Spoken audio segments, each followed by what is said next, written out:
Welcome to Slumberverse! Oh gee, another dimension of naps. Hey there, sleepyheads, glad to have you back. Before we slip into tonight's tale, I'd love to know where in the world you're watching from, and what time it is for you right now. The first light of dawn came to the remembering place, like a gentle hand on sleeping shoulders, rose and gold threading through the skeletal remains of what once was, touching the faces of those who had learned to call ruins home. In this hushed hour when shadows still clung to broken things and the world felt held in a breath, Vera made her way along the worn path to her garden, her feet finding the route by memory alone, the way they had every morning for more years than the younger settlers could count.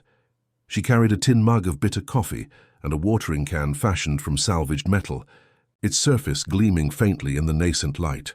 The garden existed in quiet defiance of everything the wasteland was supposed to represent.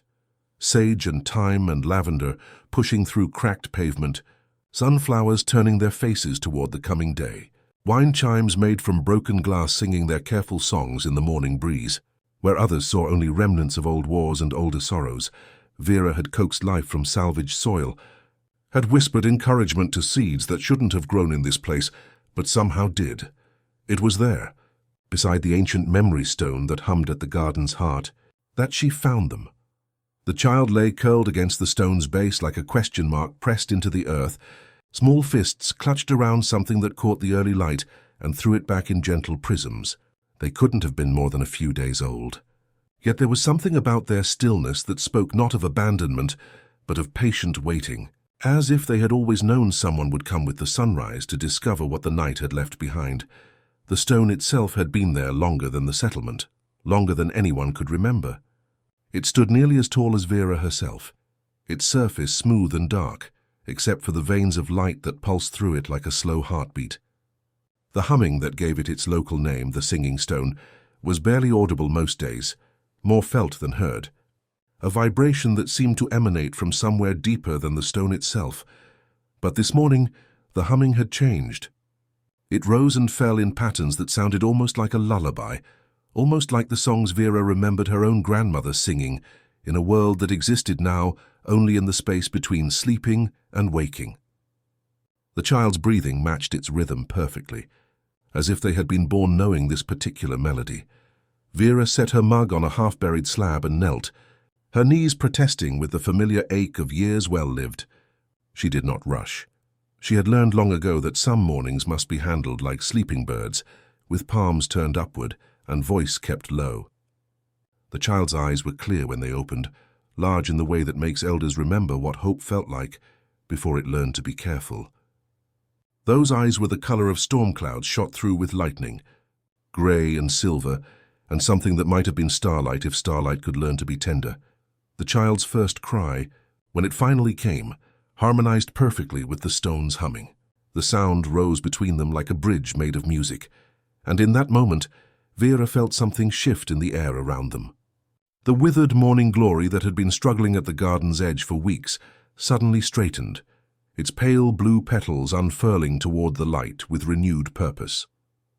The herbs she had been coaxing back to life after the last dust storm seemed to breathe deeper, their leaves turning a richer green even as she watched. She gathered the child against her chest, feeling the warmth of them settle into her bones, like a promise she hadn't known she was waiting to receive. What the child clutched was not a toy or blanket, but a smaller stone, one that pulsed with the same gentle light as its larger companion. On the child's wrist a threadbare ribbon clung, the color of rainwater over stone. "It's all right," Vera whispered, letting her voice ride the stone's hum. "You found the right place." The truth came not from her mind, but from the ground itself, a slow warmth under her knees.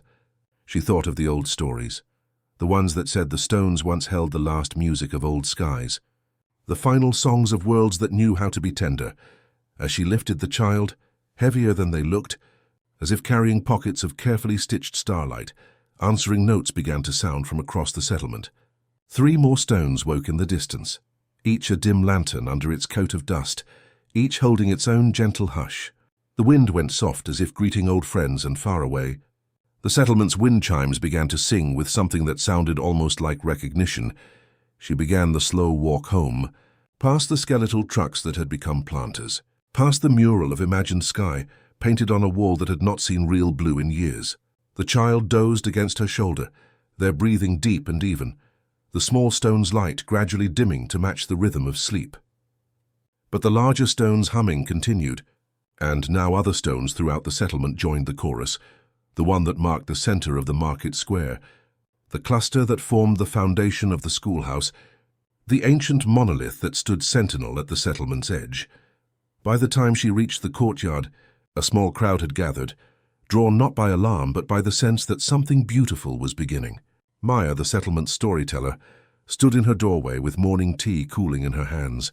Jin, the metalworker who crafted beauty from the bones of old machines, set down his tools and stepped into the street, his weathered face soft with wonder.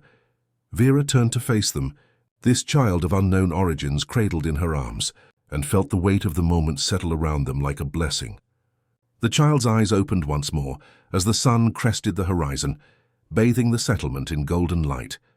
They looked not at Vera but past her, at the faces of the people who would become their family, and in that gaze she saw recognition, as if this child had been dreaming of these faces, this place, this moment when the stones would finally find their voice. She touched the ribbon and whispered, "River." The name felt like water finding home, and beyond the walls, more stones began to glow. River's name settled over the courtyard like morning dew, finding its place on waiting leaves.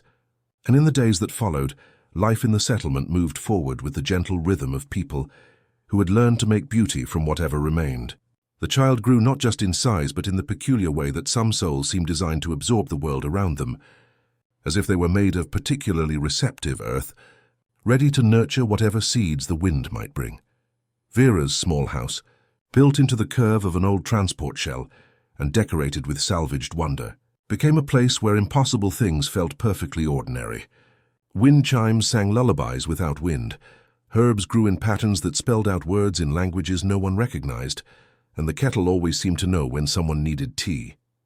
River learned to walk among these gentle mysteries, their small hands reaching not toward toys or treasures but toward the memory stones that dotted the settlement, like sleeping giants waiting to share their dreams. The settlement itself had been built with the kind of practical beauty that emerges when people decide that surviving and thriving are not mutually exclusive endeavors. The main square centered around a cluster of 7 memory stones, their surfaces worn smooth by decades of hands seeking comfort from their gentle warmth. Around them, the settlers had constructed their lives from the bones of the old world, transforming wreckage into wonder with the patient artistry of those who understood that broken things could still hold light. Maya's storytelling circle occupied the space between 2 towering stones, where her voice could catch their humming and carry it to the furthest corners of any gathering. Jin's workshop had grown around a single massive stone that provided both anvil and inspiration, its surface marked with the careful scratches of someone learning to read the stories written in mineral and time. Even the schoolhouse, where children learned to tend both gardens and hope, had been built deliberately around 3 stones arranged in a triangle, creating a space where learning felt like a conversation between past and future. It was during one of Maya's evening story sessions that River's gift first revealed its true nature. At barely 2 years old, they could not yet form complete sentences. But when Maya paused in her telling of an old tale about rain that tasted like honey, River toddled to the nearest stone and placed their small palms against its cool surface. The stone's humming deepened, and River turned back to the gathered listeners with eyes that held something far older than their years. Maya knelt beside them, curious rather than alarmed, and River reached out to touch her wrist with one tiny hand while keeping the other pressed against the stone. Maya's eyes fluttered closed, and when they opened again, tears had surprised her. "Oh," she whispered, her voice carrying wonder like cupped water. "I can taste it." Honey rain on a kitchen windowsill. Someone humming while they stirred soup with a spoon that always tasted like tin, no matter how clean it was. He used to tap the rhythm against the pot's edge, like a bird learning to sing. The gathered listeners leaned forward, not with hunger for spectacle, but with the quiet attention of people recognizing something sacred. River had somehow translated the stone's memory into something Maya could feel, taste, remember, as if it were her own experience. But more than that, the memory had awakened. Something in Maya, a recognition of her own capacity for the kind of tenderness the stone remembered. Word of this gentle miracle traveled through the settlement with the soft persistence of morning light finding its way through curtains. People began to come, not to be amazed, but to be softened. River learned a method of sorts, if tenderness can be called a method. 2 hands, one for the stone, one for the person, a breath in and a breath out that matched the stone's hum. They learned to listen without falling through the memory, to let it slide over their consciousness like cool water, and then turn the cup so someone else could drink. Vera watched these sessions with the careful attention of someone who had learned to recognize magic when it chose to wear ordinary clothes. She began to understand that River's gift was not simply hearing what the stones remembered, but recognizing that every memory they held was a love letter written by worlds that had learned to cherish their own beauty just before learning to let it go. The stones remember the last beautiful moments. Vera explained to River one evening, as they sat in the garden, the child's head resting against her shoulder. Not the endings, little one, but the love that refused to end. And you help people remember that they carry the same love inside them, waiting to bloom. River's vocabulary grew to include words that other children their age rarely used. They spoke of remembering forward and stretching feelings, and would often be found in the garden having what appeared to be serious conversations with the plants, their small hands gesturing as if explaining something of vital importance to an audience of tomatoes and beans. Vera would watch these moments from her kitchen window, her heart full of the particular tenderness that comes from witnessing a child discover their own capacity for wonder. The settlement began to transform in ways that went beyond the merely visible. People moved more gently through their days, spoke more kindly to one another, found themselves pausing to notice the way morning light fell across salvaged walls, or how the evening breeze carried the scent of growing things. The stones, it seemed, were not just repositories of memory, but teachers of a particular kind of attention, a way of seeing that recognized beauty even in broken places. Jin began crafting settings for the smaller stones River would find on their wanderings, creating wind chimes and garden sculptures that allowed their light to dance through the settlement after dark. New customs grew as if from their own seed. Before shared meals, someone would offer a memory the way one passes bread. Here is the smell of rain on a train platform. Here is the weight of a small sleeping body carried upstairs. Here is a window that stuck in winter and opened in June with a sigh. By River's 3rd birthday, travelers had begun to arrive, drawn by stories of a place where broken things learned to sing again.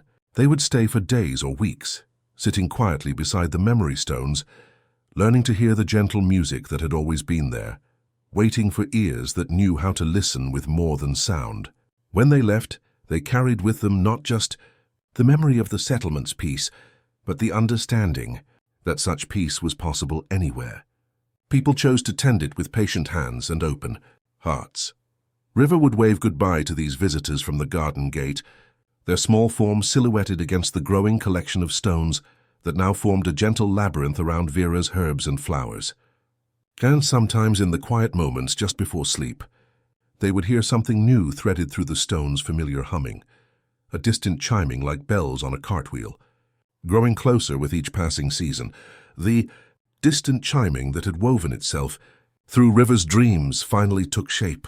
On a morning when the air held the promise of rain and the settlement stones hummed with unusual harmony, River, now 5 and possessed of the kind of earnest curiosity that treats every dewdrop as a lens to examine the world's secrets, was helping Vera tend the memory garden when the sound resolved itself into something unmistakably real, the musical conversation of stone against stone, the patient creak of wooden wheels, and beneath it all, a voice singing wordless melodies that seemed to know the settlement's own songs. From beyond the welcoming gate came a figure that appeared to have stepped from one of Maya's most treasured stories. The woman moved with the unhurried grace of someone who had learned that the most important journeys cannot be rushed, her silver hair braided with small chimes that caught the morning light and scattered it like gentle laughter. Behind her rolled a cart that looked as if it had been crafted by memory itself, wood worn smooth by countless hands, wheels repaired so many times they had acquired the patient elegance of old dancers, and suspended along its edges, a constellation of bells that created music with every turn, but it was the cart's cargo that truly captured the breath, Nestled within carefully padded alcoves were dozens of memory stones, each one secured in its own small sanctuary, lined with fabric that had been dyed the colors of forgotten sunsets. As the cart moved, the stones touched and separated in patterns that created not the random clatter of cargo, but the deliberate harmony of wind chimes designed by someone who understood that beauty and purpose were the same gentle art. River dropped their small watering can and ran toward the gate, bare feet sure on the familiar path, worn smooth by years of welcome. They stopped just short of the stranger, suddenly shy but drawn by something deeper than curiosity, a recognition that hummed in their bones like the settlement's own stones responding to kindred music.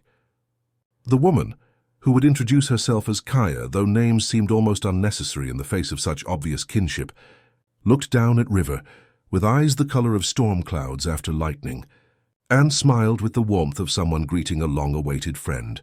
"You must be the one who helps the stones remember how to sing forward," Kaya said, her voice carrying the particular gentleness reserved for important conversations with small people. She knelt, bringing herself to River's eye level, and the chimes in her hair created soft percussion that harmonized perfectly with the settlement's waking stones. "I've been hearing whispers of you in every settlement between here and the horizon.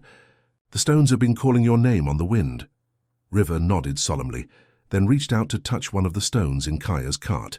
The moment their small fingers made contact, the entire collection began to glow with synchronized light, and the music they created deepened into something that sounded like recognition, like joy, like the moment when a lost melody finally finds its way home.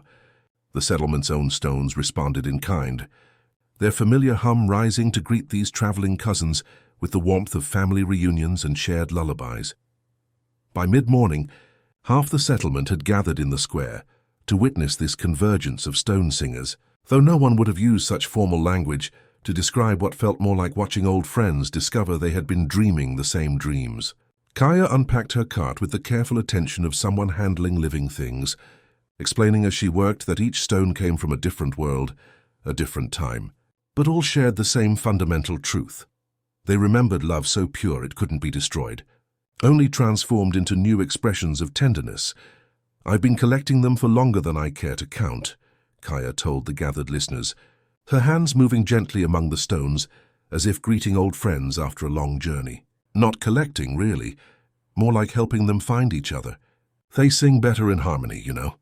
Some songs require more than one voice to tell their full truth. River spent the day moving between Kaya's traveling stones and the settlement's familiar collection, their small hands bridging the space between memory and meaning. Each touch revealed new layers of connection. This stone remembered the last lullaby sung to a sleeping child in a world where stars fell like snow, and this one held the memory of hands kneading bread while rain drummed love songs against kitchen windows. But more than individual memories, River began to sense the larger pattern, the way all these fragments of love and loss and tenderness wove together into something that resembled a map of the heart's geography. "They're trying to show us something," River announced during the evening meal, their child's voice carrying the authority of absolute conviction. "Not just what was, but what could be. Like seeds, but made of remembering instead of growing." Kaya nodded, her expression serious despite River's youth. "You understand something it took me decades to learn, little stone singer. The memories aren't just keepers of the past, they're gardeners of possibility. Every moment of love they hold is also a pattern, a way of being that can be planted in new soil and taught to bloom again." That night, as the settlement settled into sleep, Kaya began River's deeper education in the art of stone singing. She taught them the ritual of 3 breaths, one for the world that was, one for the world that is, one for the world becoming. "We never rush the 3rd breath," she reminded, smiling without urgency. "It needs time to grow, like bread dough or trust or the kind of love that outlasts the worlds that birth it." Together, they practiced what Kaya called remembering forward, helping the stones share not just their preserved moments, but the patterns of tenderness those moments contained. When a stone offered the memory of a grandmother's soup shared on a cold evening, they didn't just feel the warmth and taste. They felt the impulse to create new warmth, new sharing, new ways of saying "you are welcome here" through the simple act of offering nourishment. River fell asleep that night with their hand resting on one of Kaya's traveling stones, and in their dreams, They saw a network of gentle light stretching across the wasteland, not the harsh illumination of old wars, but the soft glow of memory stones calling to each other across vast distances, sharing their patient songs of love that refused to be forgotten, teaching anyone who would listen how to plant tenderness in broken ground and trust it to grow toward tomorrow's light. The morning after River's dream brought with it the kind of quiet decision that changes everything, while feeling as natural as sunrise. Kaya stood in Vera's kitchen, her weathered hands wrapped around a cup of tea that steamed with herbs from 3 different worlds, and announced without ceremony that her traveling days had found their destination. "The stones have been calling me toward this place for longer than I realized," she said, her voice carrying the contentment of someone who had finally stopped searching because they had arrived home.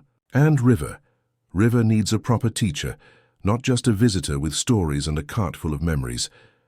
The settlement absorbed this news the way good soil accepts rain, with gratitude and without surprise. Kaya's cart found a permanent resting place in the sheltered space beside Vera's garden, its bells falling into harmony with the wind chimes that already sang the settlement's daily songs. The memory stones she had carried across vast distances settled into conversation with their stationary cousins, creating a network of gentle humming that seemed to wrap the entire community in a lullaby made of light and remembrance. It was Maya who first suggested that the stones needed a proper home, a place where their whispered teachings could be heard without the distractions of daily life. "Not a temple," she clarified, understanding instinctively that such formality would frighten away the very tenderness they sought to nurture. "More like a library, but for feelings, a place where people can sit quietly with what the stones remember and discover what they themselves have forgotten about being gentle." The old community center, partially collapsed but structurally sound, offered itself as the perfect sanctuary. Jin approached the renovation with the same careful attention he brought to his finest metalwork, reinforcing walls and crafting shelves that curved like cupped hands, designed to cradle each stone as if it were a sleeping child. Vera contributed her understanding of light and shadow, ensuring that the space would always feel like early morning or late afternoon, those golden hours when the heart is most receptive to beauty. The work progressed with the unhurried patience of people who understood that some things cannot be rushed without losing their essential nature. River, now 7, and possessed of a gravity that sat lightly on their small shoulders, helped arrange the stones according to principles that seemed to emerge from the stones themselves. Some preferred to rest near windows where they could catch the changing light. Others sought the quiet corners where shadows pooled like still water. River moved among them with the confidence of someone translating a language they had been born understanding, their small hands guiding each stone to its perfect resting place. The Whispering Archive, as people began to call it, opened its doors on a morning when the air itself seemed to hum with anticipation. River had developed rituals that felt as old as the stones themselves, the 3 breaths that Kaya had taught them, the gentle invitation to stretch your heart toward what you're about to receive, the reminder that memories shared become lighter, not heavier, when carried by multiple hearts. People came seeking different forms of comfort, and the archive seemed to know exactly what each visitor needed. A young mother, exhausted by the demands of caring for twin infants, found herself drawn to a stone that remembered the patient rhythm of rocking chairs and lullabies, sung in languages that existed now only in the space between sleeping and waking. River helped her feel not just the memory, but her own capacity for the endless, renewable tenderness that motherhood required. She left with tears of relief rather than exhaustion, carrying within her the understanding that love multiplies rather than diminishes when it is given freely. An elderly man, his hands shaking with the tremor of years well lived, touched a stone that remembered the careful attention required to tend a garden through all seasons. Through River's gentle guidance, he felt not just the memory of soil and seeds, but his own patient wisdom, the accumulation of decades spent learning how to nurture growth in himself and others. He began visiting the archive daily, eventually establishing a small herb garden behind the building where visitors could practice the meditative art of tending growing things. The archive transformed the settlement's approach to conflict and sorrow. When disagreements arose, people learned to sit together with stones that remembered how other communities had navigated similar challenges, not for direct answers, but for inspiration about the kinds of patience and creativity that difficult situations required. When grief visited, as it inevitably did, the stones offered not consolation but companionship, the knowledge that countless others had loved deeply enough to experience such loss, and had found ways to let that love continue growing, even in the absence of its original object. River's gift continued to evolve, becoming less about experiencing the stone's memories directly and more about helping others access their own buried capacity for wonder and tenderness. They learned to recognize the signs of someone carrying too much alone, and developed gentle practices for helping such burdens transform from weights into wings. The archive became a place where people remembered not just what the stones had preserved, but what they themselves were capable of preserving for future generations. As autumn settled over the settlement, bringing with it the kind of light that makes every ordinary moment feel touched by grace, River stood in the archive's doorway and listened to something new threading through the familiar symphony of stone song. It sounded like footsteps on distant paths, like voices calling across valleys, like the patient approach of others who had heard rumors of a place where broken things learned to sing. The stones brightened in response, and River smiled, understanding that their work was just beginning to stretch toward horizons they could barely imagine. The distant chiming that had woven through River's dreams began to take on the quality of approaching footsteps, and on a morning when autumn light fell through the settlement, like honey poured through gauze, those footsteps resolved into the figure of someone who looked as if they had been walking toward this moment for longer than they could remember.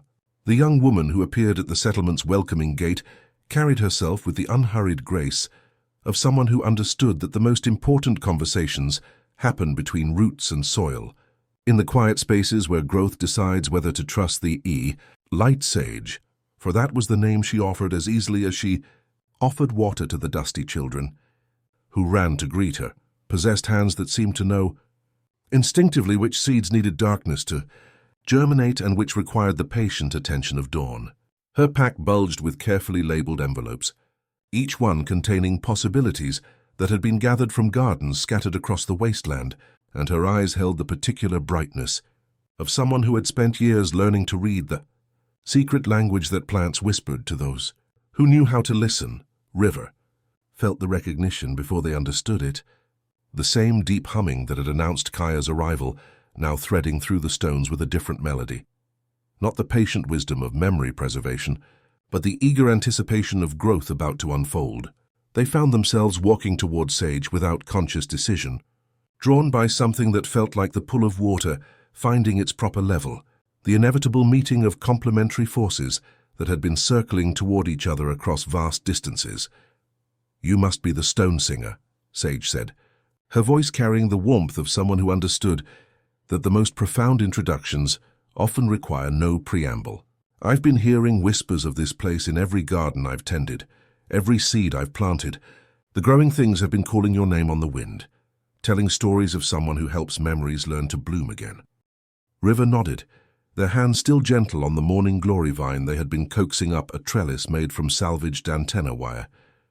"The stones have been humming about you too," they said, with the matter-of-fact acceptance of someone for whom mystery and certainty had learned to dance together. "They've been singing songs about someone who understands that some memories grow better when they're planted in actual soil instead of just hearts."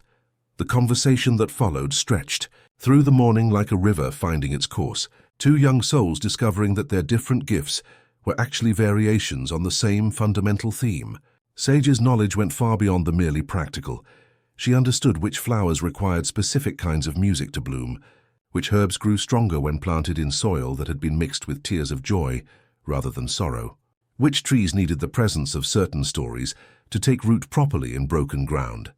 Together, they began to envision what would become the Garden of Forgotten Names, a living extension of the archive where each memory stone would rest among plants that somehow echoed the worlds those stones remembered. The project required a new kind of translation, a way of converting the stone's preserved emotions into the vocabulary of leaf and root and bloom. River would touch a stone and feel the salt-sweet longing of ocean worlds, then watch as Sage selected seagrass, that grew in impossible spirals, its iridescent leaves shimmering with memories of tidal rhythms and underwater lullabies. A stone that held the final sunset of a mountain world found itself surrounded by flowers that bloomed only at dawn, their crimson petals unfurling like promises that even endings could teach new beginnings how to greet the light.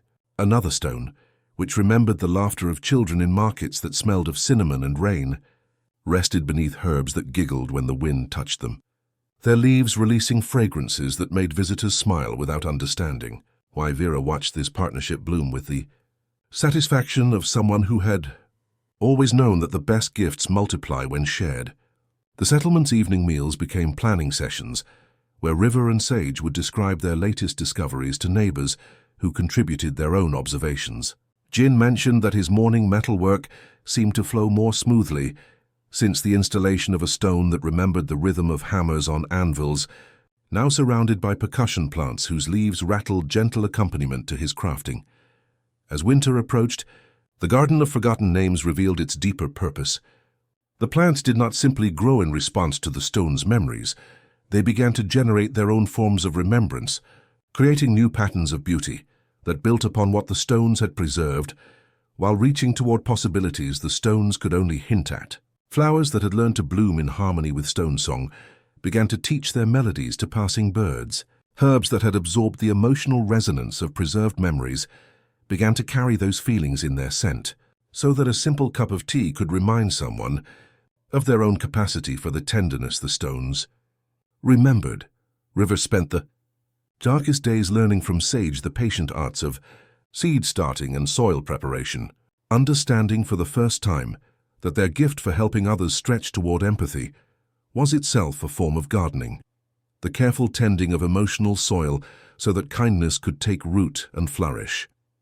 They practiced reading the subtle signs that indicated when someone was ready to receive what the stones offered, learning to recognize the difference between curiosity and genuine openness, between the desire for spectacle and the hunger for transformation. By spring's first tentative arrival, when the garden began to stir with new life and the settlement stones hummed with renewed purpose, River stood among the emerging growth and felt something new threading through the familiar symphony. It sounded like distant bells, like voices raised in harmony, like the patient approach of others who had heard that somewhere in the wasteland. Memory and growth had learned to sing the same gentle song of hope, planted in broken ground and tended with endless, renewable love. The distant chiming that had woven through River's dreams began to take on the quality of approaching footsteps, and on a morning when the Garden of Forgotten Names bloomed with such synchronized beauty that even the settlement's pragmatists paused to witness what looked like the earth itself learning to sing, those footsteps resolved into the figure of someone who moved through, the world like a prayer made visible. Echo arrived not with fanfare, but with the quiet certainty of someone who had learned to recognize sacred ground by the way it welcomed weary travelers. They wore a dust-colored cloak that seemed to hold twilight in its folds, and carried a simple leather satchel that clinked softly with each step, as if they walked in constant accompaniment of wind chimes made from crystallized starlight. Their eyes held the particular depth that comes from witnessing countless endings without despair, but with the profound understanding that every conclusion contains the seeds of new tenderness. River felt the recognition before they understood it, the same deep humming that had announced Kaya's arrival, now threading through the stones with a different melody entirely. These new arrivals sang not with the patient preservation of love remembered, but with something more immediate, more final, more achingly beautiful. They approached Echo with the careful reverence they had learned from touching memory stones, drawn by something that felt like the pull of water finding its proper level. "I gather last beautiful moments," Echo explained, their voice carrying the weight of someone who had learned to speak of endings without flinching. They opened their satchel to reveal carefully wrapped bundles, each containing a single stone that glowed with the soft radiance of candlelight reflected in tears of joy. Not the destruction, you understand, but the final acts of love. The last lullaby sung as stars went out. The ultimate kindness offered as everything familiar dissolved into memory. The final sunset, watched by lovers who chose to hold each other anyway. River approached the first stone with trembling fingers, and the moment they made contact, They gasped at the intensity of what flowed through them. It was not painful, but so concentrated with beauty and grateful acceptance that it felt like trying to hold liquid starlight in cupped palms. Through the stone's memory, they felt the weight of a grandmother's hand smoothing a quilt one final time, the texture of love woven into every stitch, the quiet satisfaction of knowing that warmth would outlive the hands that created it. "They're not sad," River whispered, their voice filled with wonder rather than sorrow. "They're grateful, like thank you letters written to the universe for the chance to love at all." Echo smiled with the particular warmth reserved for moments when a student grasps something that cannot be taught, only discovered. "Exactly. These stones don't mourn what ended. They celebrate what was so beautiful it chose to preserve itself in the moment of letting go. They're teachers, showing us that every ending is also a gift, every goodbye also a form of blessing." The settlement gathered that evening to witness River's first formal session with the stones of last things, though the word formal felt inadequate for what unfolded like a prayer made of shared breath and synchronized heartbeats. River sat in the archive's center, learning Echo's gentle ritual of 3 breaths, one for the world that was, one for the world that is, one for the world becoming, while the community formed a circle of quiet witnesses. The memory that flowed between River and Maya, who had volunteered to receive what the stone wished to share, was almost too tender to bear.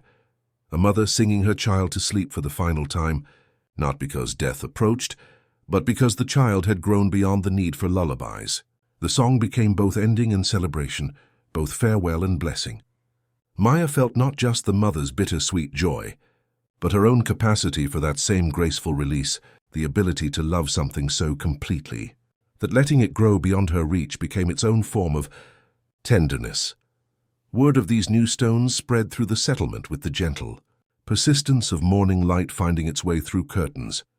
People came not seeking comfort for their losses, but understanding of how to make their own endings beautiful, their own farewells complete. River discovered that working with the stones of last things required a different kind of stretching, not just of empathy, but of courage, the willingness to feel the full weight of love that had learned to let go. Echo established what they called the ritual of grateful release, teaching visitors to approach their own endings with the same graceful attention the stones remembered. Together, River and Echo would guide people to the garden's western corner, where bellflowers nodded in evening breezes. There, with hands joined and breath synchronized, they would help release the stone's memory into the wind, not to forget, but to let its beauty seed new worlds with patterns of tenderness. The Garden of Forgotten Names responded to these released memories with an explosion of growth that defied every practical expectation. Plants bloomed with the intensity of fireworks made from petals and light, their fragrances carrying the emotional resonance of perfect conclusions. The herbs released scents that made visitors smile without understanding why, carrying within their essence the proof that beautiful endings could become beautiful beginnings. As summer deepened and Echo prepared to continue their wandering, their satchel now lighter, their eyes holding new warmth, River stood with them at the settlement's edge. "Where do they go, these memories, when they're released?" River asked. Echo smiled, looking out at the vast expanse that no longer seemed empty but pregnant with possibility. "Everywhere. They become the very air that breathes new life into everything. They become seeds for new worlds, planted in the soil of every beating heart that chooses love, even when everything else is falling apart." River felt something new threading through the familiar symphony as Echo disappeared into the shimmering distance, the sound of many footsteps approaching, drawn by stories of a place where endings had learned to sing lullabies to new beginnings. The distant chiming that had woven through River's dreams began to take on the quality of approaching footsteps, and by late summer, the settlement's welcoming gate opened to receive not single wanderers, but gentle processions that moved like streams, finding their deeper channels. They came carrying bundles wrapped in careful cloth, jars of saved seeds labeled in small, patient script, and stones swaddled as if they were sleeping children being brought to meet beloved relatives for the first time. No banners announced their arrival, no drums marked their passage, only the soft percussion of wind chimes that whispered when evening breezes found them, their colors chosen to match dawn and the steam that rises from shared tea. River, now approaching their 10th birthday, with the quiet gravity of someone who had learned to carry other people's sorrows without being crushed by their weight, began to understand that their work was expanding beyond individual healing into something Kaya had begun calling the soft war. Not a battle fought with weapons that divided, but a patient campaign to prove that gentleness was stronger than hardness. That memory planted in broken ground would always find ways to grow toward light. That every act of tenderness was a victory against the relentless tide of forgetting. The newcomers arrived with the measured steps of pilgrims rather than the urgency of refugees, drawn by whispers of a place where broken things learn to sing, and eager to discover what their own voices might sound like when tuned to hope. Tamsin came first, a mapmaker whose charts showed not roads, but places where water tasted sweetest and conversations bloomed naturally. Behind her walked Nur, a widower with gentle eyes and pockets full of lullabies learned in kitchens that no longer existed. A child named Piri clutched a broken toy bird and a small stone that pulsed like a heartbeat, trying to keep time with the world's hidden rhythms. Vera and Maya organized the ritual of welcome, without ever calling it a ritual, understanding that some forms of hospitality must feel as natural as sunrise to achieve their full effect. Bread waited on low tables constructed from salvaged wood, accompanied by sandwiches layered with herbs from the garden of forgotten names, simple offerings that tasted of rosemary and the memory of generosity. The archive's doors stood open like arms extended in embrace, and the settlement's stones answered the travelers' stones with deepening harmonies that warmed the air like afternoon light, filtered through honey. River moved among the arrivals with Sage, their presence radiating the kind of quiet strength that eased weariness from tired shoulders and slowed hurried minds to the pace of growing things. They didn't preach or command. They simply were, demonstrating through every gesture that strength could be measured, not in what one could destroy, but in what one chose to nurture. Each new arrival carried their own invisible collection of memory stones, the weight of beautiful moments they were afraid to fully feel, the grief that came from loving a world that breaks, the hope that often hid behind practical concerns about where to sleep and what to eat tomorrow. The settlement adapted to this gradual influx, with the same organic flexibility that had allowed wind chimes to grow from broken glass and gardens to bloom in salvaged helmets. New shelters appeared overnight, constructed from materials that seemed to volunteer themselves for the purpose. Sheets of metal that had been waiting decades to become walls, beams of wood that had dreamed of supporting roofs protecting sleeping children, windows that had held their clarity through countless storms, just to frame morning light falling across peaceful faces. The war revealed its true nature through accumulated, small victories that felt more like celebrations than conquests. Each morning brought new evidence of transformation. Wildflowers blooming in the tracks of supply carts, children who had arrived hollow-eyed with the weight of too much loss, now laughing as they chased butterflies through gardens that had learned to grow in perfect spirals. Evening gatherings where strangers became neighbors over shared meals that somehow stretched to feed everyone who came hungry. River discovered that their gift was evolving again, becoming less about individual sessions with memory stones and more about helping entire communities develop their own capacity for collective empathy. They learned to facilitate gatherings where groups of people could simultaneously touch different stones and share the resulting memories in real time, creating experiences of connection that stretched far beyond what any individual could achieve alone. The archive expanded to accommodate these new forms of memory keeping, with curved alcoves designed to cradle not just stones but circles of people learning to breathe in harmony. Jin's workshop became a training ground for what he called beautiful utility, the art of creating tools and structures that served practical purposes, while also feeding the soul. He taught newcomers to recognize the difference between building for survival and building for thriving, showing them how to craft wind chimes that also served as early warning systems, how to design water collection vessels that doubled as musical instruments when rain fell on their carefully tuned surfaces. The soft war was fought with lullabies sung to soothe restless nights, with shared meals that nourished not just bodies but spirits, with stories told by firelight that reminded everyone of their shared capacity for wonder. It was fought with hands that planted rather than destroyed, with voices that harmonized rather than argued, with hearts that chose to open rather than close. Every act of gentleness was a deliberate step away from the harshness that had defined the wasteland, a conscious choice to cultivate a different kind of world where strength was measured in tenderness rather than dominance. As autumn returned with its gift of golden light that makes every ordinary moment feel touched by grace, River stood on the settlement's observation platform, a structure that had grown organically from the community's need to see approaching travelers and welcome them from a distance and watch the gentle revolution spreading across the landscape. Smoke rose from distant settlements, but it carried the scent of cooking fires and workshop forges, rather than destruction. Paths worn by countless feet connected communities that had learned to share resources and stories, rather than compete for scarce supplies. The settlement's influence spread not through conquest but through inspiration, as visitors returned to their own communities carrying what Sage had begun calling wayfinding kits, small bundles containing seeds from the garden of forgotten names, copied songs that taught the rhythm of the three breaths, sachets of soil that had absorbed the stone's gentle vibrations, and simple bells that could be rung to call strangers into moments of shared humanity. Each kit included a recipe for the kind of sandwiches that could feed grief without rushing it, layered with herbs that whispered, "You are welcome, you are fed, you are not alone." Stories began to drift back with new travelers of small sanctuaries appearing throughout the wasteland, pockets of gentleness where the air felt different, where broken tiles had been arranged into hearths, where dawn-bloom flowers grew in circles around bells that anyone could ring to announce their need for connection. The soft war, it seemed, was contagious in the most beautiful possible way, spreading like morning light across a world that had almost forgotten how to hope, but was slowly, gently, learning to remember.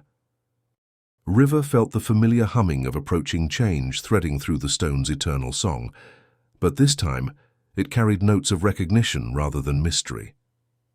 The sound of many voices raised in harmony, of communities learning to sing together, of a movement that had begun with one child beside a glowing stone and was now spreading like seeds on wind, taking root wherever people chose love over fear, memory over forgetting, planting over harvesting.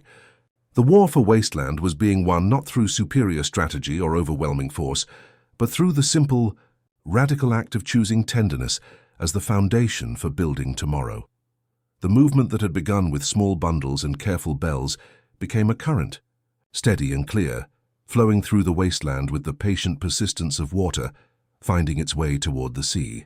River, now approaching their 12th birthday with the quiet gravity of someone who had learned to carry other people's hopes without being crushed by their weight, felt this deepening in their own body first, not louder but more certain, the way a stream learns its bed and stops arguing with stones.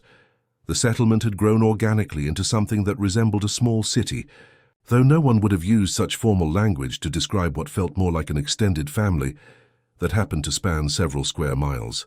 Neighborhoods had emerged around natural gathering points. The Storytellers' Quarter clustered around Maya's expanded amphitheater, where evening tales now drew audiences from across the wasteland. The Maker's District surrounded Jin's workshop complex, where apprentices learned to craft beauty from salvaged materials. The Tender's Gardens spread in careful spirals around Sage's original plantings, now tended by dozens of hands that had learned to read the secret language plants whispered to those who knew how to listen.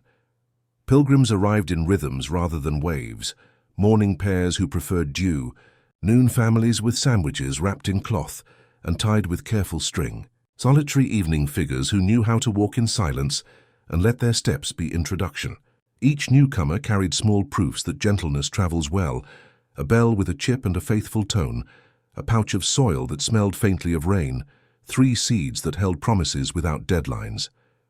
River greeted them with Sage, whose hands always seemed to know where a shoulder needed unknotting, and whose pockets held mints that tasted like green light.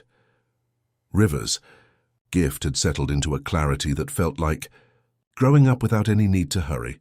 They could still hear the stones, could still read the lattice of tenderness preserved in mineral and light. But more and more they found themselves listening to the people who sat before them, hearing the soft clink of what they had begun calling internal stones, the compact, luminous moments each person carried, tucked behind sternums and stern habits. A woman with a careful smile and work-roughened hands would sit without a word, and River could sense the tap of a spoon against an enamel mug, an old rhythm of comfort, echoing in the quiet between her sentences. A boy who laughed too loudly brought the hush of a lake shore at dawn along with him, an almost forgotten peace that trembled like a bird in his throat. New rituals had evolved to accommodate this growth, ceremonies that felt as ancient as the stones themselves, while remaining perfectly suited to the community's expanding needs. The morning harmonies brought together voices from across the settlement to greet each dawn with songs that had learned themselves, melodies that emerged from the intersection of stone hum and human breath. The evening gratitudes created space for anyone to share what they had received or given during the day, simple acknowledgements that wove individual experiences into a tapestry of collective appreciation. River began to invite sessions where no one touched the archive's stones at all. "Let's start with the small silence," they would say, their voice a warm thread. "One breath for what was, one for what is, one for what's becoming, and another to hold them all gently." The fourth breath arrived without fanfare and made everything easier, like a soft cloth laid over a bright lamp. People set down their invisible burdens and didn't watch to see if anyone noticed. They learned what Kaya named and Sage refined as the turning of palms. Hands up, not in surrender but reception, fingers loosening as if a beloved weight had asked to become light. The first time River recognized an internal stone before its bearer did, they felt a quiet click, like a lock turning without force. A traveler named Ilya sat rigid, fingers interlaced so tightly her knuckles showed white crescents. She wanted to learn the ritual of grateful release, she said, but her voice kept looking over its shoulder. River invited the small silence and listened, not to the words but to the way they couldn't quite settle. There it was, braid light, lamplight, bread heel, a sandwich made at midnight because sleep wouldn't come, and love needed something ordinary to sit in. "Who braided your hair the last night before you left home?" River asked, the question arriving as if it had been traveling toward them both for years. Ilya's hands opened, as if someone had untied them. "My mother," she whispered, and the word became a room that welcomed her back without any insistence. Sage wove the landscape to meet this deeper work. She coaxed shade from salvaged lattice and trailing vines, shaped benches that curved like boats, and held their passengers as if to carry them through unmapped emotions. She planted night-bloom flowers along the archive's eastern wall, so grief arriving after dark would have company that understood how to glow softly without demanding applause. Her understanding of how living systems grew and changed provided the perfect foundation for River's ability to help human communities develop their own organic forms of emotional resilience. The soft wars, victories became increasingly visible across the landscape. Trade routes now connected communities that shared resources based on abundance rather than scarcity, understanding that generosity created more wealth than hoarding. Messenger networks carried not just practical information, but songs and stories that helped maintain the emotional connections between distant settlements. Traveling festivals moved through the region like gentle storms, bringing music and celebration to places that had forgotten how to dance, leaving behind small sanctuaries and planted gardens that continued the work of transformation long after the visitors moved on. Group sessions became possible, then powerful. In the plaza, circles of people would stand, while Sage's grasses made their small green weather in the breeze, and Jin's rain bowls waited for storms that would someday turn them into orchestras. River led the breathing, not counting, not commanding, just setting a tempo that felt like clouds learning the sky. They invited each person to hold a stone only inside themselves, to name a single vivid kindness they could still feel in their hands. The air changed the way air does before rain. You could sense the generosity gathering. When they exhaled together, birds lifted from the garden wall and resettled without alarm. As winter approached, bringing with it the kind of crystalline air that makes every breath feel like a prayer, River stood in the archive's central chamber and felt something new threading through the familiar symphony of stone song. It sounded like recognition, like the moment when a long-carried melody finally finds its harmony, like the patient approach of understanding that had been walking toward them across vast distances of time and space. The stones brightened in response, and River smiled, recognizing that their work was entering a new phase, one that would require not just individual healing, but the cultivation of wisdom that could guide entire communities toward the choice of tenderness over hardness, memory over forgetting, planting over harvesting. The settlement's influence continued to spread like morning light across a world that had almost forgotten how to hope, but was slowly, gently, learning to remember that every ending carried within it the seeds of new beginnings. Every act of kindness created ripples that traveled farther than anyone could measure.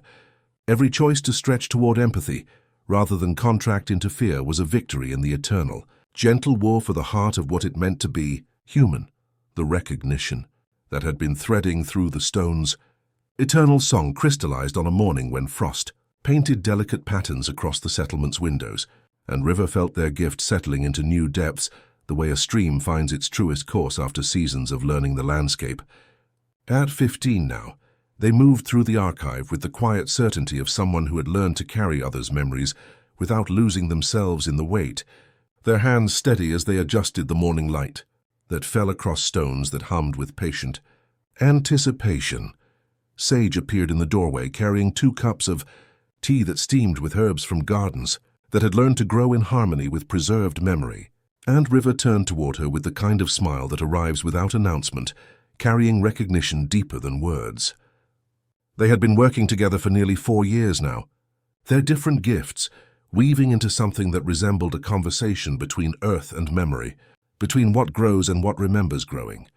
And somewhere in that patient collaboration, something else had taken root. "The stones are singing differently this morning," River said, accepting the tea with hands that had learned to hold warmth without grasping.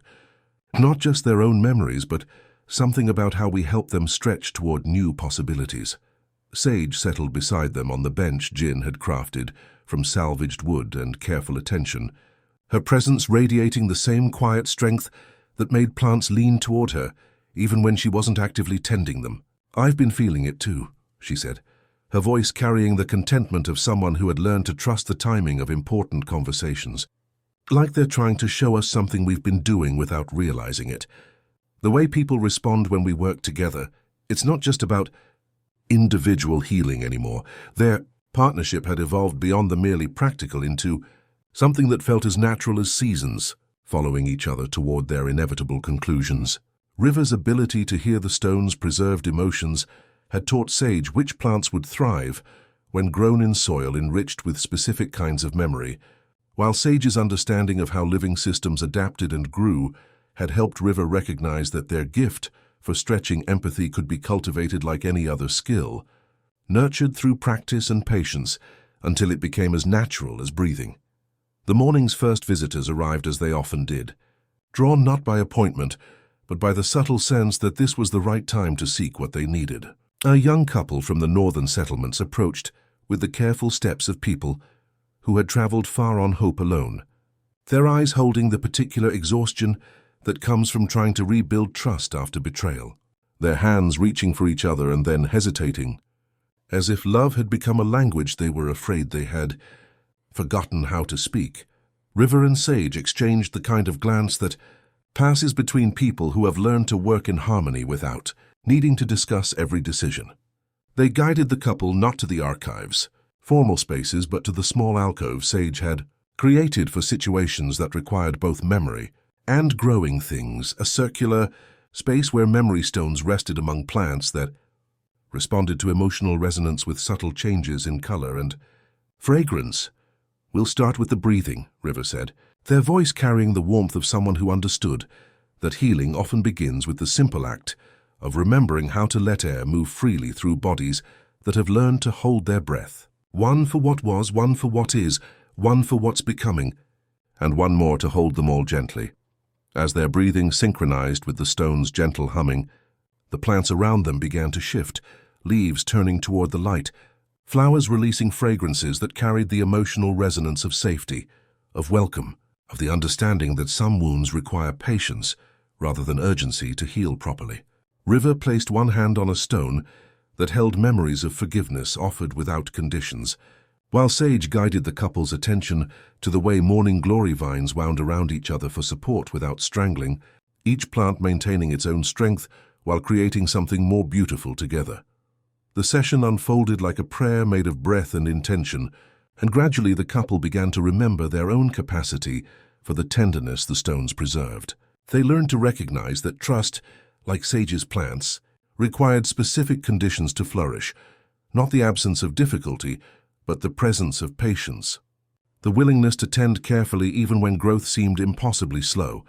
This became their new rhythm, River helping people access the emotional wisdom the stones had preserved, while Sage translated those insights into practical understanding about how relationships, like gardens, required different kinds of attention in different seasons. Together they developed what visitors began calling the gentle teachings, not formal lessons, but organic practices that emerged from the intersection of memory and growth. They created quiet corners throughout the settlement where people could practice what they learned. A bench beneath flowering vines where couples could sit and remember how to listen without defending.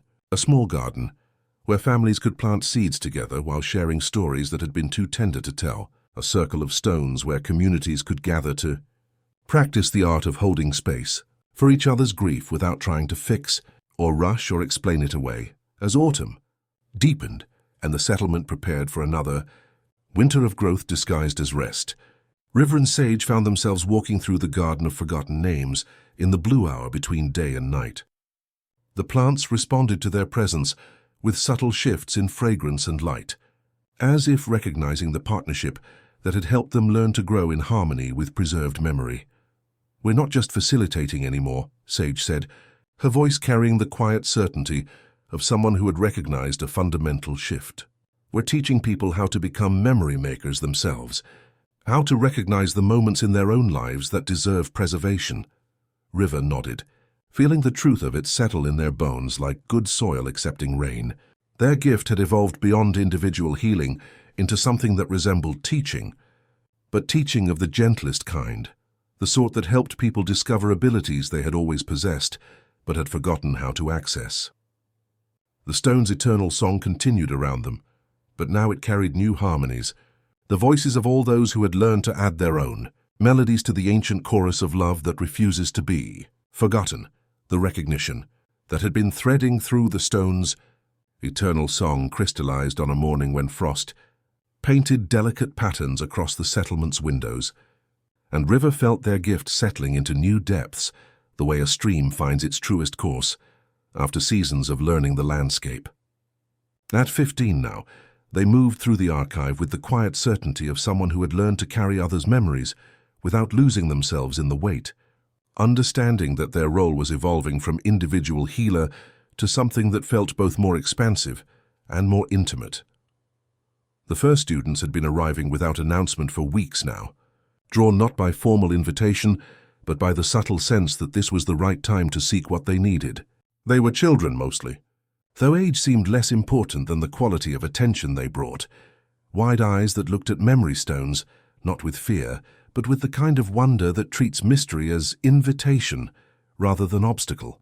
River watched them gather in the archive's expanded central chamber, their small bodies naturally arranging themselves in the spiral pattern that seemed to emerge whenever groups formed around the stones.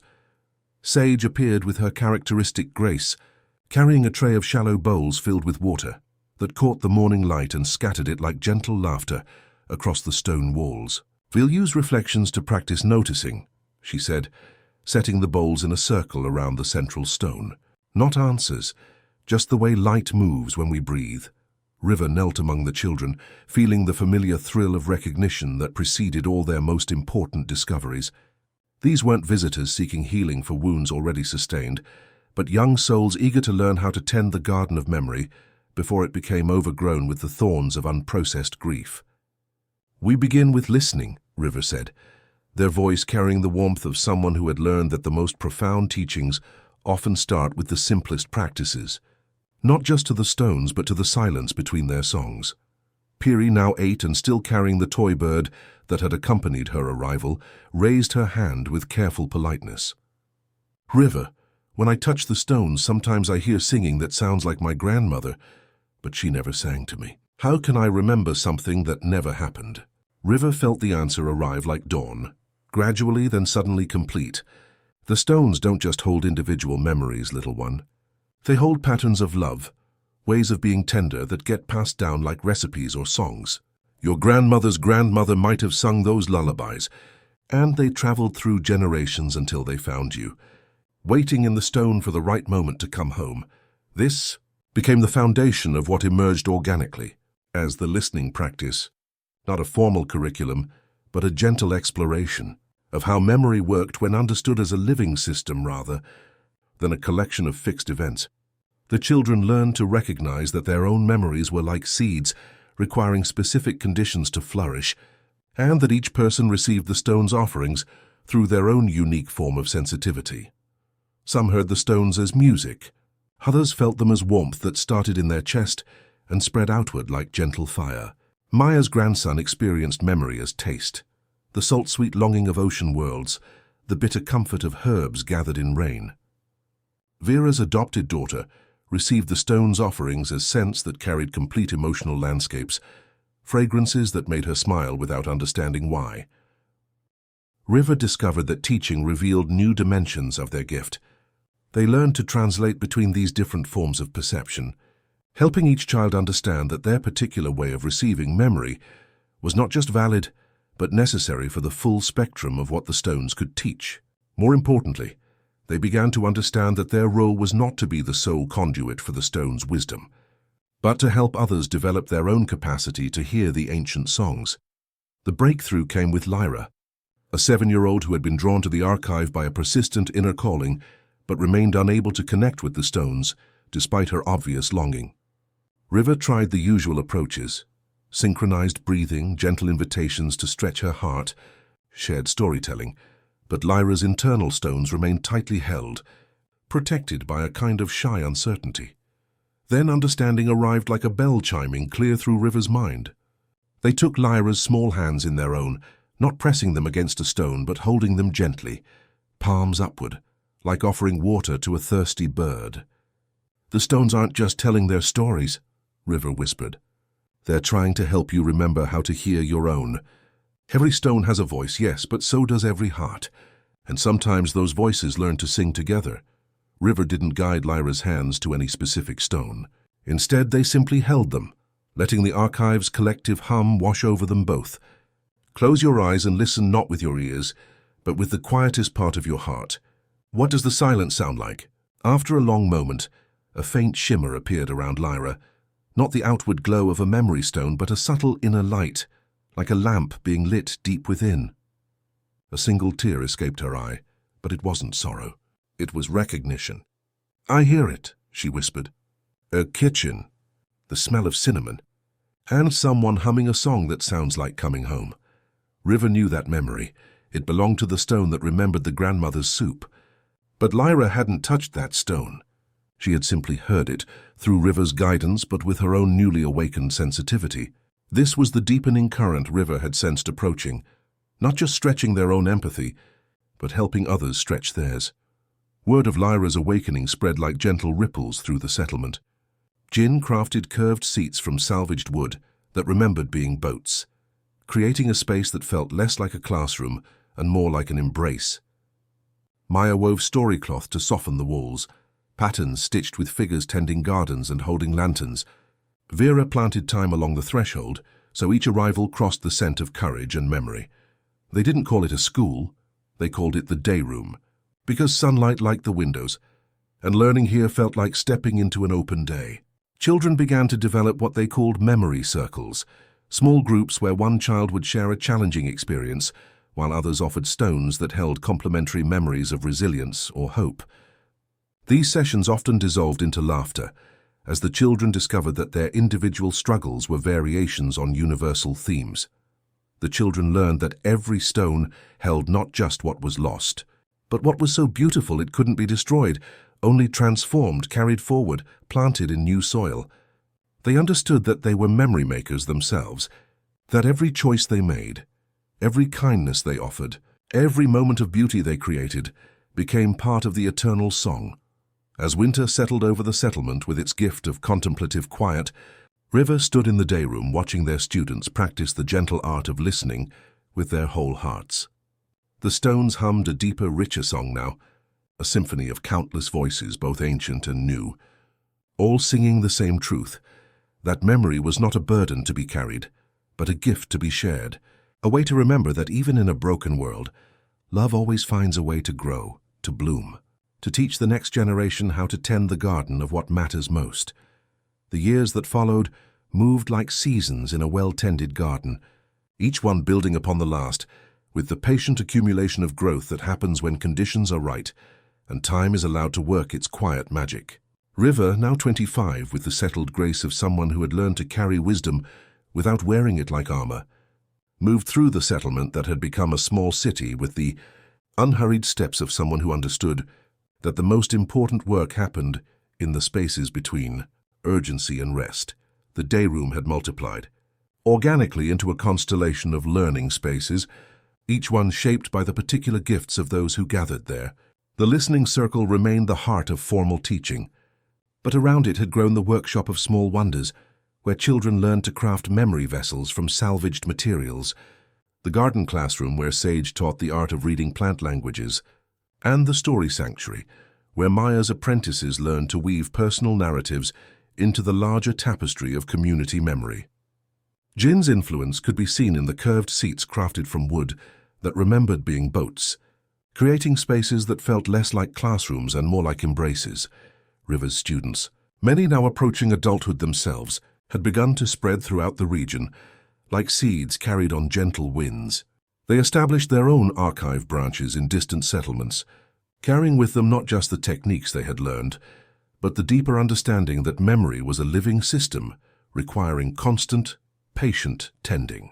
Letters arrived regularly, written in the careful script of young memory keepers describing their first successful sessions, their discoveries about local stones, their growing networks of connection that stretched like root systems beneath the visible landscape. Seasons gathered with the inevitable patience of tree rings, each one holding weather and wisdom in equal measure. The settlement marked its harvests with festivals that didn't feel like proof so much as gratitude.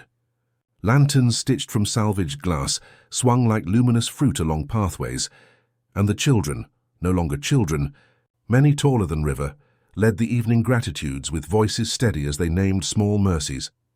Music rose from Jin's rainbows when stray clouds passed, and Sage unveiled new groves shaped like slow spirals, where those who walked could feel their breath lengthen without trying. It was during these golden seasons that Kaya began to speak of becoming a memory herself. She had grown frailer through the winters, her silver hair now white as morning clouds, her hands trembling with the weight of years well lived. But her eyes remained clear, holding the same warmth that had first welcomed River to the mysteries of Stonesong.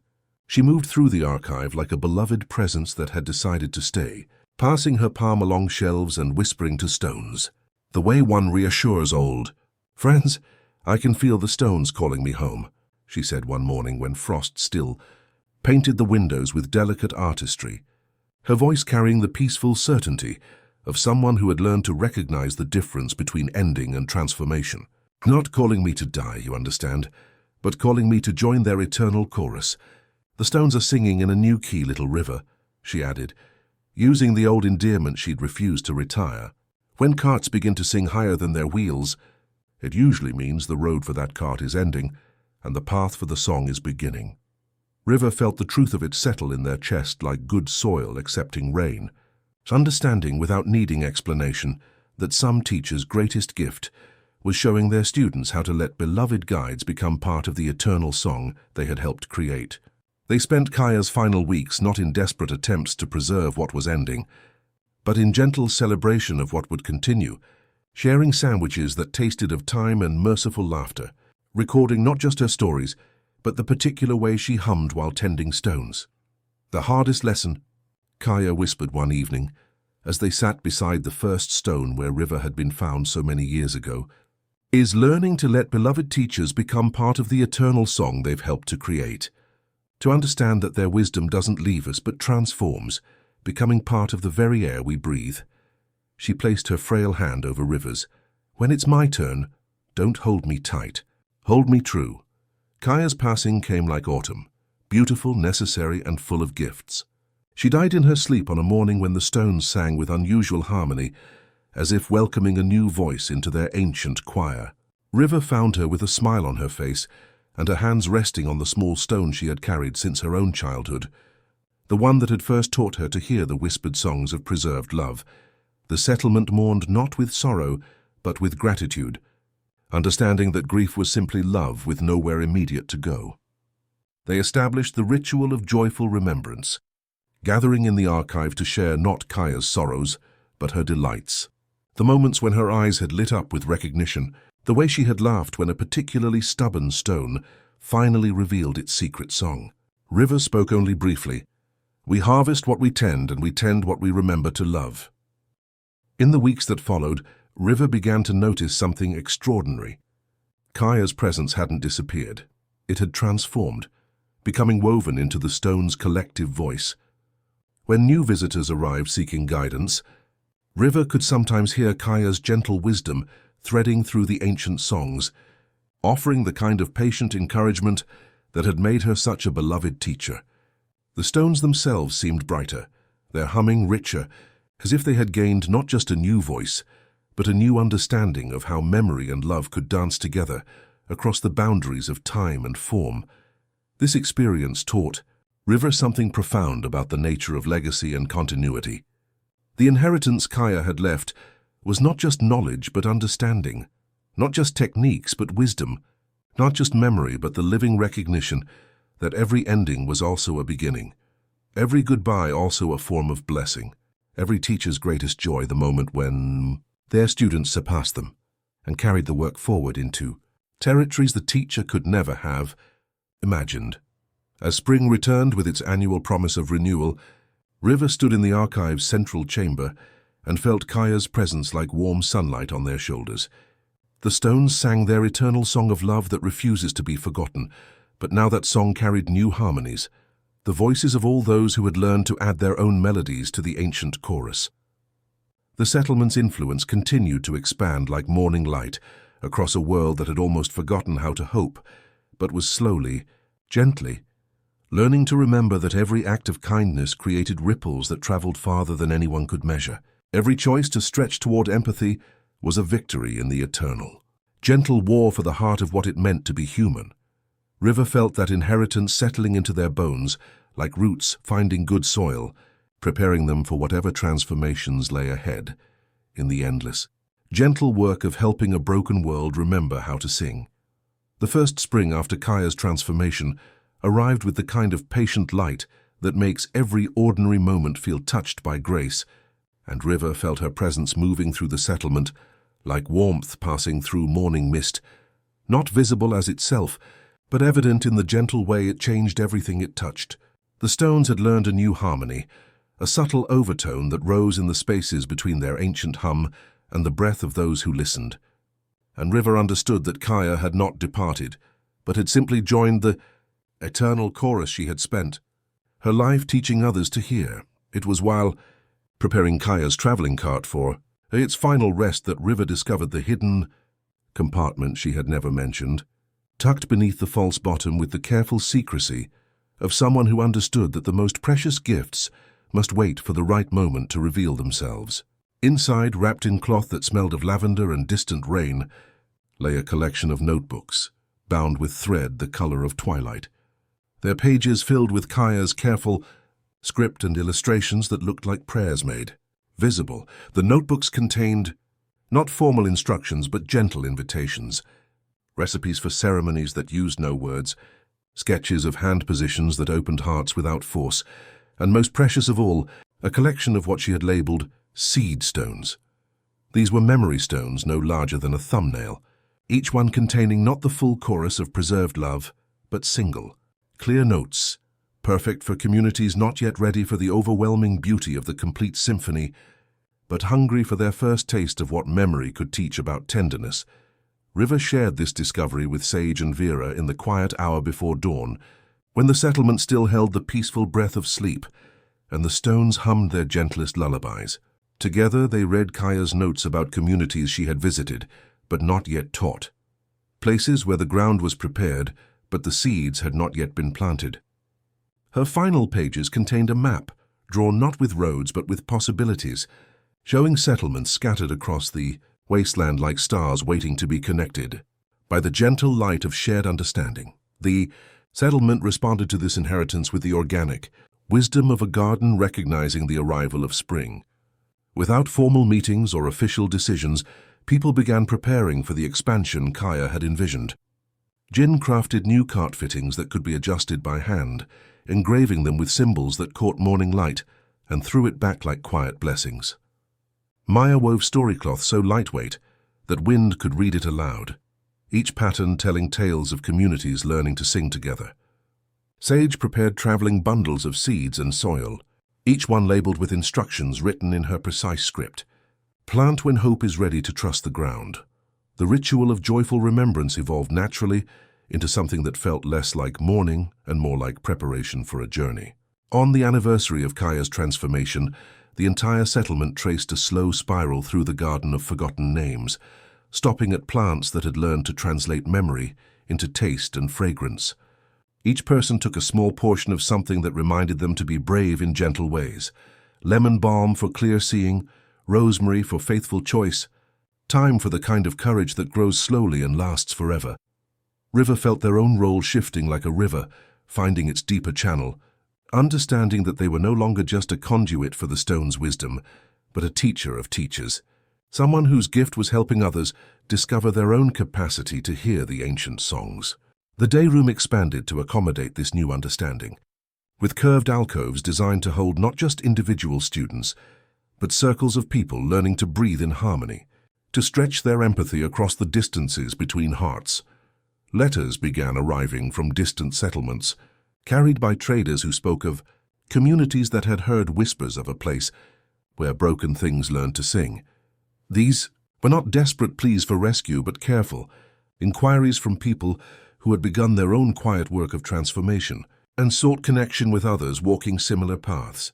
River read each letter with the growing recognition that their small settlement had somehow become the heart of something much larger, a network of gentle revolutionaries choosing tenderness over hardness, memory over forgetting, planting over harvesting. As summer deepened and the first formal exchange programs took shape, River stood in the archive's central chamber and felt Kaya's presence like warm sunlight on their shoulders. The stones sang their eternal song of love that refuses to be forgotten. But now that song carried new harmonies, the voices of communities scattered across the wasteland that were learning to add their own melodies to the ancient chorus of connection and care. The settlement's influence continued to expand like morning light across a world that had almost forgotten how to hope but was slowly, gently learning to remember.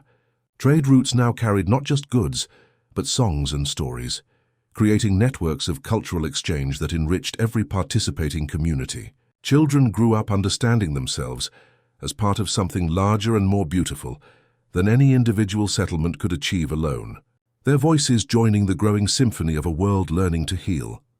River felt the familiar humming of approaching change, threading through the stone's eternal song, but this time it carried notes of recognition rather than mystery. The sound of many communities learning to sing together, of a movement that had begun with one child beside a glowing stone and was now spreading like seeds on wind, taking root wherever people chose love over fear. The gentle war for the heart of the wasteland was being won, not through superior force, but through the simple, radical act of choosing tenderness as the foundation for building tomorrow. One memory, one garden, one carefully planted seed at a time, the inheritance that had been threading through the stone's eternal song crystallized into action. On a morning when spring light fell, through the settlement like promises made visible, and River stood beside Kaya's traveling cart with Sage, both of them understanding without words that their work was ready to stretch beyond the boundaries of home. The cart had been transformed through Jin's patient craftsmanship, new wheels that sang a different, smoother melody, a canopy woven from salvaged sailcloth that could gather rainwater or provide shade, and most importantly, carefully crafted compartments designed to cradle Kaya's precious seed stones like sleeping children being carried to meet beloved relatives. The seed stones themselves were revelations wrapped in thumbnail-sized packages, each one containing not the overwhelming symphony of the archive's larger collection, but single, clear notes of preserved tenderness, the weight of a hand offered in comfort, the taste of soup shared on a cold evening. the sound of laughter echoing between hearts that had learned to trust each other.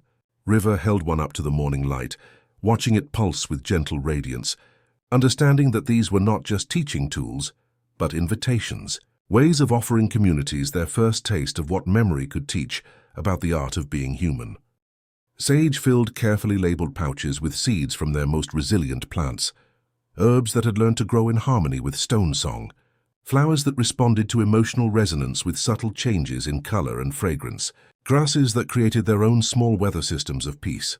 Together they packed bundles of story cloth, portable bells tuned to the frequency of welcome, and small bowls that could catch light and scatter it like gentle laughter across any space that needed softening.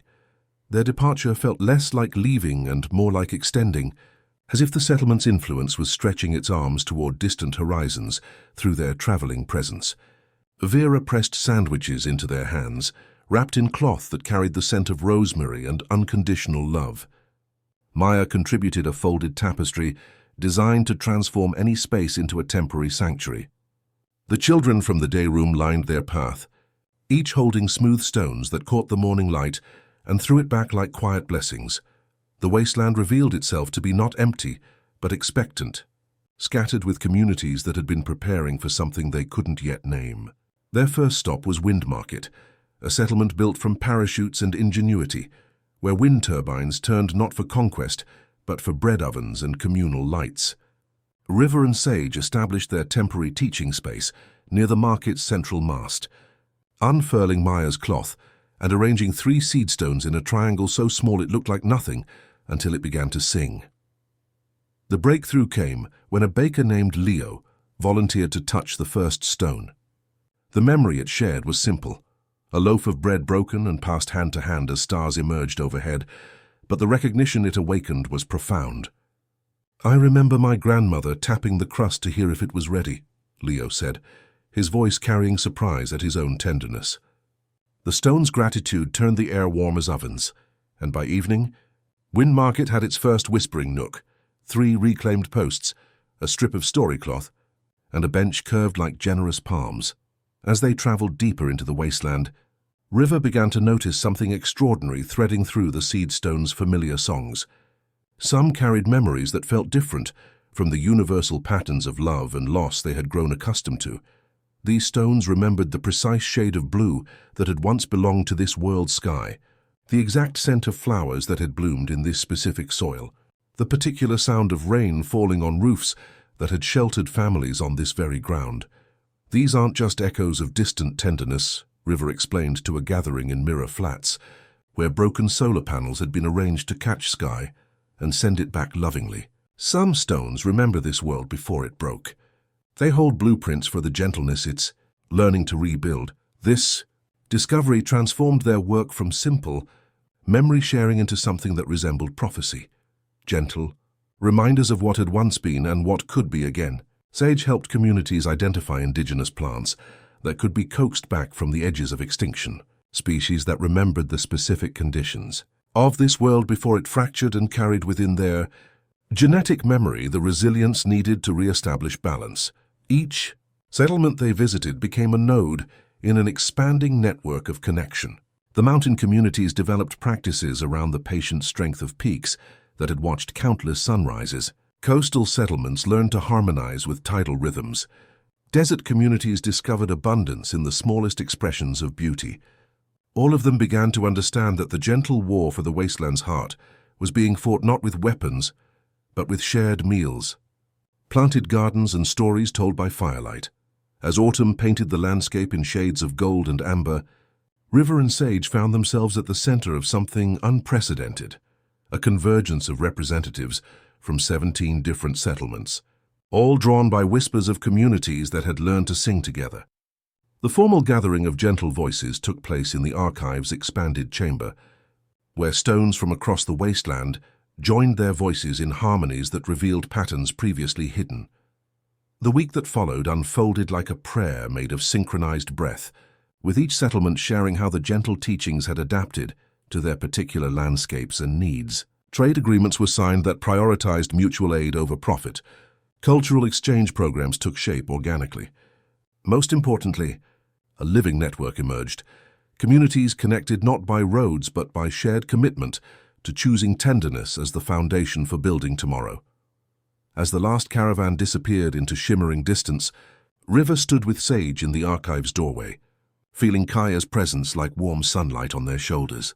The stones sang their eternal song of love that refuses to be forgotten, but now that song carried harmonies from across the wasteland, voices of communities that had learned to add their own melodies to the ancient chorus of connection and care.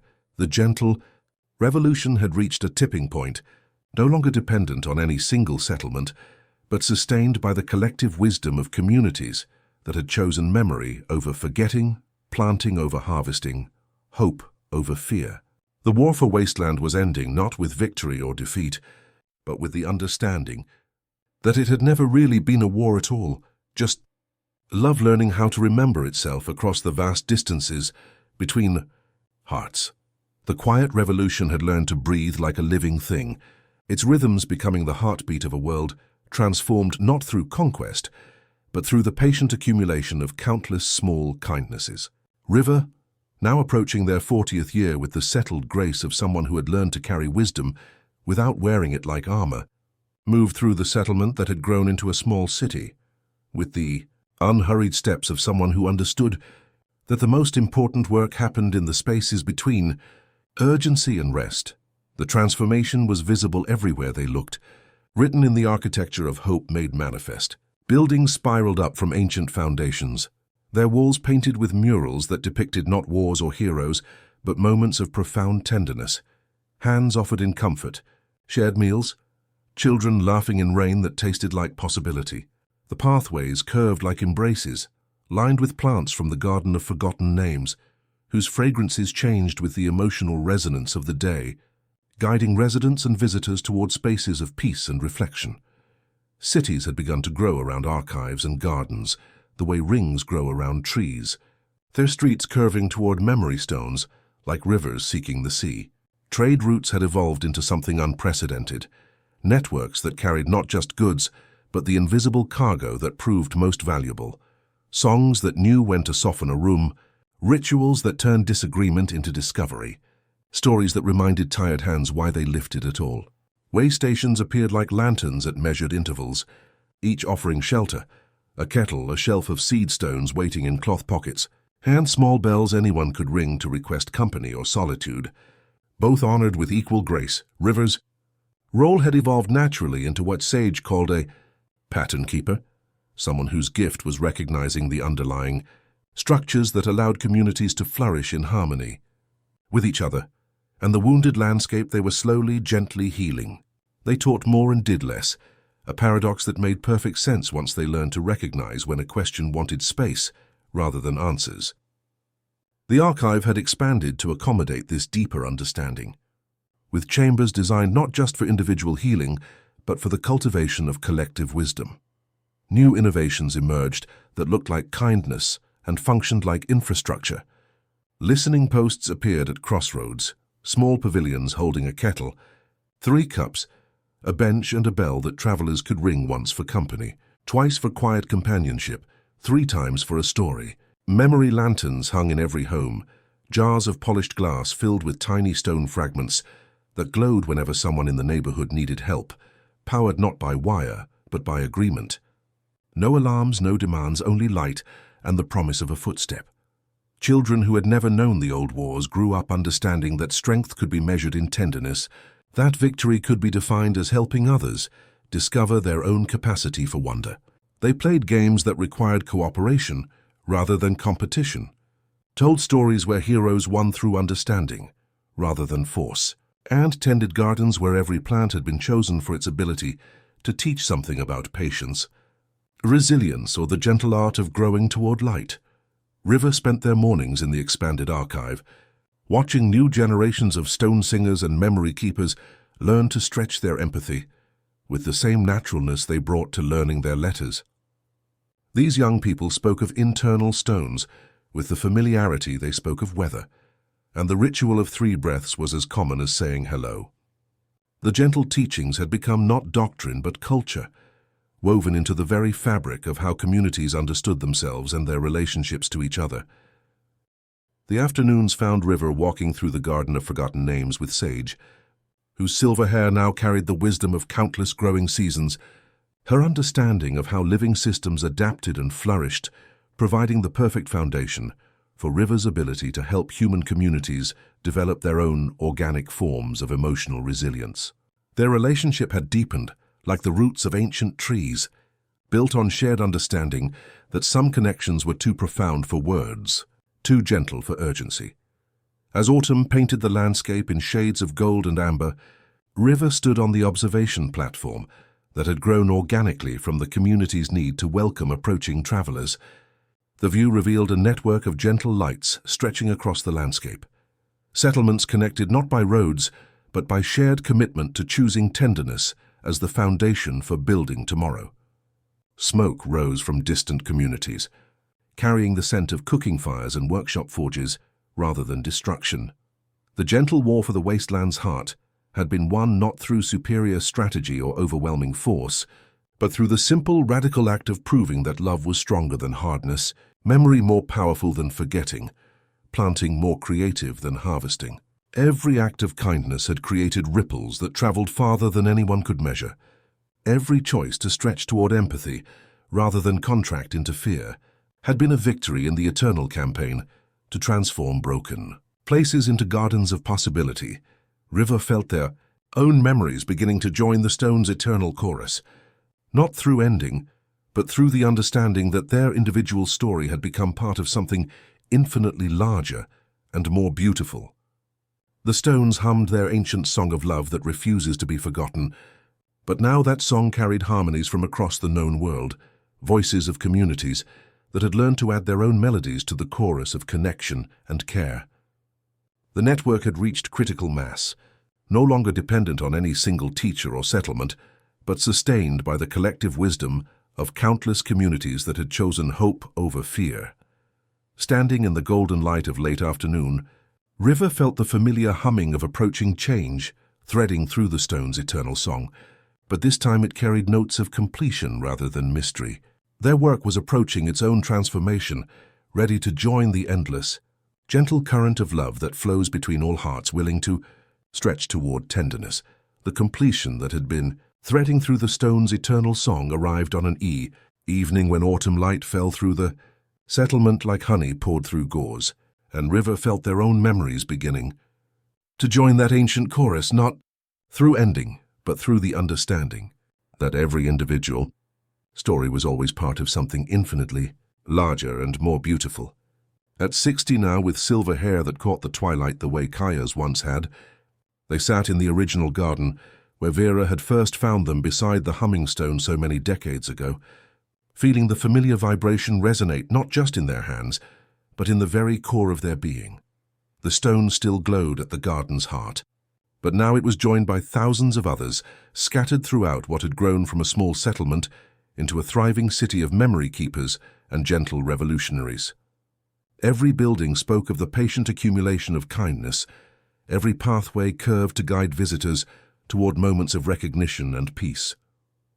The archive had expanded into a complex of chambers where visitors from across the known world came to learn the art of listening with their whole hearts, while the Garden of Forgotten Names had become a living mandala that spiraled outward in patterns that seemed to emerge from the stones themselves.